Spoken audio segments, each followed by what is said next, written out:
3D shapes pyramid.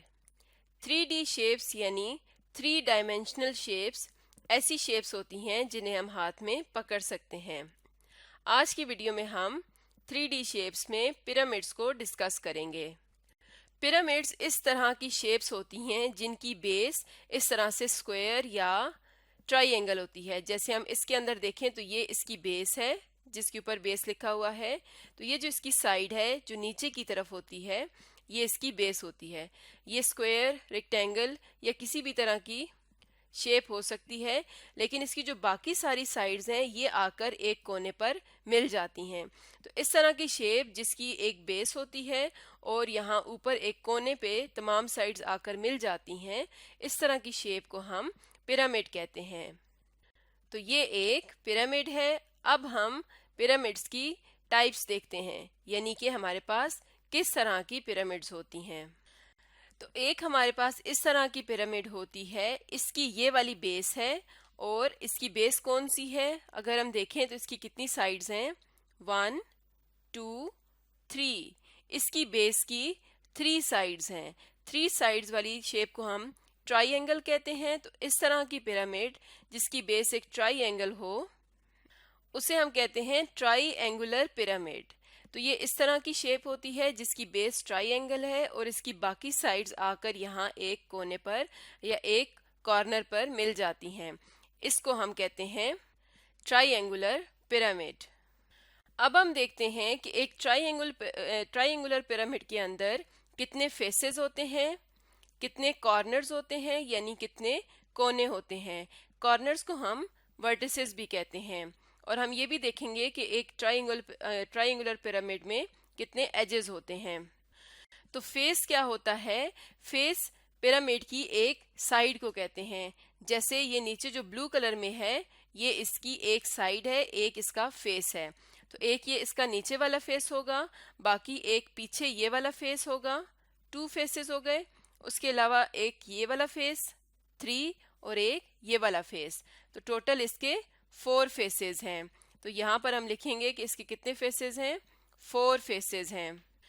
इसी तरह से इसके कॉर्नर्स या वर्टिसेस कितने हैं, तो इसके कितने कोने हैं, 1 2 3 4। इसके 4 कॉर्नर्स हैं। तो यहाँ पर हम लिखते हैं कि इसके कॉर्नर्स कितने हैं, 4 फेसेस हैं और 4 वर्टिसेस हैं। अब हम देखते हैं कि एक ट्राइंगुलर पिरामिड में कितने एजेस होते हैं। एज किसे कहते हैं? जहां पर 2 फेसेस आपस में मिलते हैं। जैसे अगर हम इस फेस की बात करें और ये वाला फेस, तो ये आपस में इस लाइन के साथ मिल रहे हैं। तो इस लाइन को हम कहते हैं एज।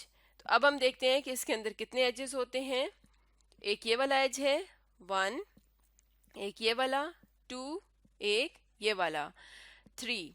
इसी तरह से जो नीचे इसकी बेस है उसकी भी यहाँ पर 3 लाइंस बन रही हैं, इनको भी हम एजेस कहेंगे, 1 2 3। तो टोटल इसके कितने एजेस हैं, 6 एजेस हैं, 1 2 3 4 5 6। इसके टोटल 6 एजेस हैं। तो यहाँ पर हम लिखते हैं कि एक ट्राइंगुलर पिरामिड के अंदर 6 एजेस होते हैं। तो पिरामिड ऐसी शेप होती है जिसकी बेस ट्राइंगल या स्क्वायर कोई भी हो सकती है और उसकी बाकी तमाम साइड्स यहाँ पर एक पॉइंट पर या एक कॉर्नर पर आकर मिल जाती हैं। तो इसकी कोई बेस होती है और ऊपर एक कोना बना होता है। तो इस तरह की 3D शेप को हम पिरामिड कहते हैं। और ऐसी पिरामिड जिसकी बेस ट्राइंगल हो तो उसको हम कहते हैं ट्राइंगुलर पिरामिड। ट्राइंगुलर पिरामिड के अंदर 4 फेसेस होते हैं, 4 कॉर्नर्स होते हैं और 6 एजेस होते हैं। अब हमारे सामने एक और पिरामिड है और इसको अगर हम देखें तो इसकी बेस कौन सी है, ये वाली इसकी बेस है। तो इसकी बेस को अगर देखा जाए तो इसकी बेस एक स्क्वायर बन रही है। इसकी बेस एक स्क्वायर है। तो इस तरह की पिरामिड को हम कहते हैं स्क्वायर पिरामिड। यानी जब भी हम किसी पिरामिड को नाम देते हैं तो हम उसकी बेस को देखते हैं। अगर उसकी बेस ट्राइंगल है तो उसको हम कहते हैं ट्राइंगुलर पिरामिड। अगर उसकी बेस स्क्वायर है तो उसको हम कहते हैं स्क्वायर पिरामिड। अब हम देखते हैं कि एक स्क्वायर पिरामिड के अंदर कितने फेसेस होते हैं, कितने कॉर्नर्स या वर्टिसेस होते हैं और कितने एजेस होते हैं। तो इसका एक फेस ये नीचे वाली साइड है 1, एक फेस ये वाला होगा 2, एक ये वाला फेस होगा 3, और एक ये वाला फेस बनता है 4, और एक ये सामने वाला फेस। तो टोटल इसके कितने फेसेस हैं? 5 फेसेस हैं। तो इसके फेसेस हैं 5। इसी तरह से अगर हम कॉर्नर्स काउंट करते हैं 1 2 3 4 5, इसके 5 कॉर्नर्स हैं। इसी तरह एजेस देख लेते हैं। तो इसके एजेस कितने हैं?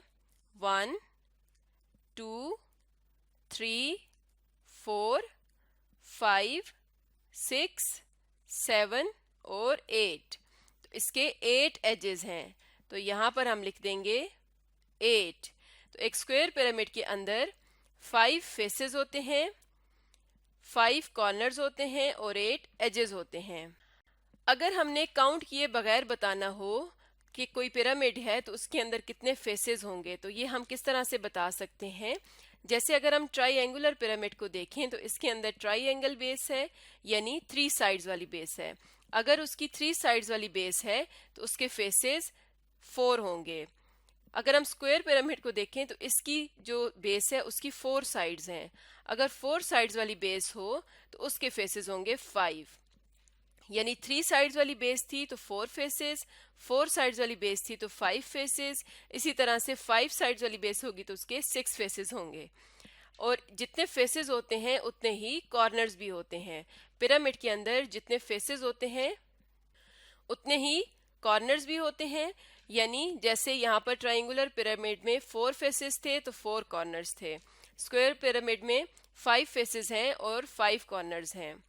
अब हम एजेस का किस तरह से बताएंगे।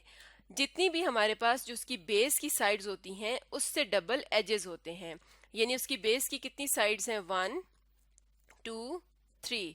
ट्राइंगल की 3 साइड्स होती हैं, तो अगर इसकी पिरामिड बनेगी तो उसके एजेस 6 होंगे। इसी तरह से स्क्वायर की कितनी साइड्स हैं? 1 2 3 4। अगर उसके 4 साइड्स हैं तो उसके एजेस बनेंगे 8, यानी डबल करेंगे। तो इस तरह से अगर हमें पिरामिड के बारे में पता हो तो हम उसके फेसेस और एजेस को काउंट किए बगैर बता सकते हैं, अगर हमें उसकी बेस पता हो। अब हमारे सामने एक पिरामिड है। इसकी जो बेस है उसकी साइड्स काउंट कर लेते हैं। 1 2 3 4 5। इसकी 5 साइड्स हैं। 5 साइड्स वाली शेप को हम कहते हैं पेंटागन। तो ऐसी पिरामिड जिसकी बेस पेंटागन होगी उसको हम कहेंगे पेंटागोनल पिरामिड। तो ये एक पेंटागोनल पिरामिड है। तो इसके फेसेस हम किस तरह से काउंट करेंगे।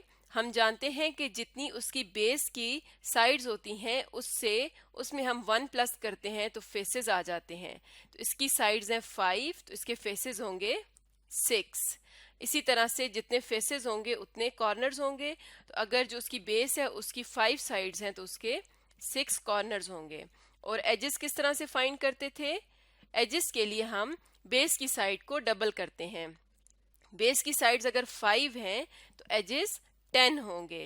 तो हम यहाँ पर लिखते हैं कि इसके पेंटागोनल पिरामिड के 10 एजेस होंगे। एक और पिरामिड देखते हैं। तो इस पिरामिड की अगर बेस की हम साइड्स देखें तो कितनी हैं? 1 2 3 4 5 6। इसकी 6 साइड्स हैं। 6 साइड्स वाली शेप को हम कहते हैं हेक्सागोन। और ऐसी पिरामिड जिसकी बेस हेक्सागोन होगी उसको हम कहेंगे हेक्सागोनल पिरामिड। यानी इसकी बेस हेक्सागोन है जिसकी 6 साइड्स होती हैं। अब हम हेक्सागोनल पिरामिड के फेसेस, कॉर्नर्स और वर्टिसेस को काउंट करते हैं। तो हेक्सागोनल पिरामिड में कितनी साइड्स हैं? 6 साइड्स। तो उसके फेसेस कितने होंगे? 1 प्लस करेंगे तो 7 फेसेस होंगे। अगर 6 साइड्स हैं तो 7 फेसेस होंगे। पेंटागोनल पिरामिड में 5 साइड्स थी तो 6 फेसेस थे। हेक्सागोनल पिरामिड में 6 साइड्स हैं तो 7 फेसेस होंगे। और जितने फेसेस होते हैं उतने ही कॉर्नर्स या वर्टिसेस होते हैं, तो इसके कॉर्नर्स भी 7 होंगे। इसी तरह से एजेस किस तरह से फाइंड आउट करते हैं। एजेस के लिए जो इसकी बेस होती है उसकी साइड्स को हम डबल करते हैं। तो इसकी बेस हेक्सागोन है यानी उसकी 6 साइड्स हैं, तो 6 + 6 करेंगे तो इसके एजेस आ जाएंगे 12। तो यहाँ पर हम लिखते हैं 12। तो अगर हेक्सागोनल पिरामिड है उसके 7 फेसेस होंगे, 7 कॉर्नर्स होंगे और 12 एजेस होंगे। हम काउंट करके चेक भी कर सकते हैं। अगर हम इसके फेसेस काउंट करें तो एक नीचे वाला ये फेस होगा, इसके अलावा 1, उसके अलावा ये साइड वाला फेस, फिर इसके पीछे वाला फेस 2, 3, पीछे वाला फेस 4, ये वाला फेस 5, ये वाला फेस 6 और ये वाला फेस 7। तो इस तरह से हम इसके फेसेस काउंट करते हैं। और कॉर्नर्स कैसे काउंट करेंगे? 1, 2, 3, 4, 5, 6 और 7 कॉर्नर्स हैं। और एजेस काउंट कर लेते हैं 1, 2, 3, 4, 5, 6, 7, 8, 9, 10, 11, 12। तो इसके 12 एजेस हैं। तो इस तरह से हम 3D शेप्स पिरामिड्स के फेसेस, कॉर्नर्स और एजेस को काउंट करते हैं। आज का हमारा टॉपिक था 3D शेप्स पिरामिड्स।